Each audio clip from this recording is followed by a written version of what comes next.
Hello friends, welcome to Madurai kitchen. இன்றைக்கி நம்ம சேனலில் மிஞ்சின மாவில் ஒரு சூப்பரான ஈஸியான ஸ்நாக்ஸ் ரெசிபி தான் பார்க்க போகிறோம். வீடியோ ஸ்கிப் பண்ணாமல் ஃபுல்லாக பாருங்கள் ஃப்ரெண்ட்ஸ். வாங்க இந்த ரெசிபி எப்படி செய்கிறதுன்னு பார்த்துடலாம். நேற்று எனக்கு பூரி போட்ட மாவுலேருந்து எனக்கு இவ்வளோ மாவு வந்து மிஞ்சிருச்சு. இப்போ நான் அதை சமமாக ரோல் பண்ணி எடுத்துக்க போகிறேன். இது போல் எல்லாத்தையுமே உருண்டைகளாக செஞ்சு எடுத்துக்கோங்க. எல்லாமே ஒரே அளவு சம அளவு உருண்டைகளாக இருக்கணும். எனக்கு 11 உருண்டை வந்துச்சு. இப்போ இது ஒரு ஓரமாக இருக்கட்டும். நெக்ஸ்ட் வந்து இதுக்குள்ளே வைக்கிறதுக்கு ஒரு ஸ்டஃபிங் பூரணை வந்து ரெடி பண்ணணும். அதுக்கு கடாய் வச்சு சூடு பண்ணி 2 ஸ்பூன் நெய் சேர்த்துட்டு 10 முந்திரி பருப்பு 2 ஏலக்காயை வறுத்துக்கிட்டேன். வறுபட்டதும் 1 கப்பு தேங்காய் துருவல் சேர்த்துக்கோங்க. தேங்காய் துருவல் சேர்த்துட்டு நல்லா வறுத்துக்கோங்க. இது கூடவே 1/4 கப்பு ரவை சேர்த்து ரெண்டையுமே நல்லா வறுத்துக்கோங்க. நல்லா உதிரியாக நல்லா வறுத்து எடுத்துக்கோங்க. இது போல் நல்லா வறுபட்டதும் இதை வேறு ஒரு பாத்திரத்தில் மாற்றி வச்சுருங்க.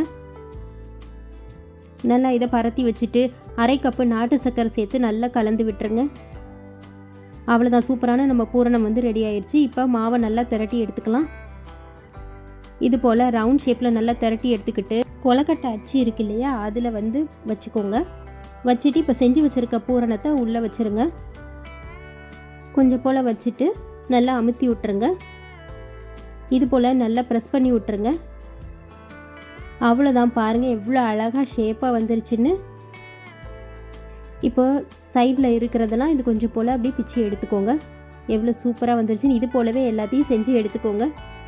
இப்போ கடாயில் எண்ணெய் வச்சு சூடு பண்ணிக்கோங்க. சூடு பண்ணிவிட்டு மீடியம் ஃப்ளேமில் வச்சு பொரிச்சு எடுத்துக்கோங்க.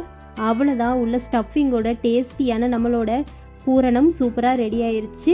மாவு மிஞ்சிட்டா கவலையே படாதீங்க. இது போல் ஸ்வீட் பூரணம் செஞ்சு சாப்பிடுங்க, ரொம்ப டேஸ்டியாக இருக்கும். நீங்களும் இந்த ரெசிபியை ட்ரை பண்ணி பாருங்கள். இந்த ரெசிபி உங்களுக்கு பிடிச்சிருந்தா லைக் பண்ணுங்கள், ஷேர் பண்ணுங்கள். உங்களுடைய கருத்துக்களை எனக்கு கமெண்ட்டில் சொல்லுங்கள். மேலும் நிறைய ஸ்நாக்ஸ் ரெசிபி நம்மளோட சேனல் பேஜில் இருக்குது, போய் பாருங்கள் ஃப்ரெண்ட்ஸ். நெக்ஸ்ட் வீடியோவில் பார்க்கலாம். பா.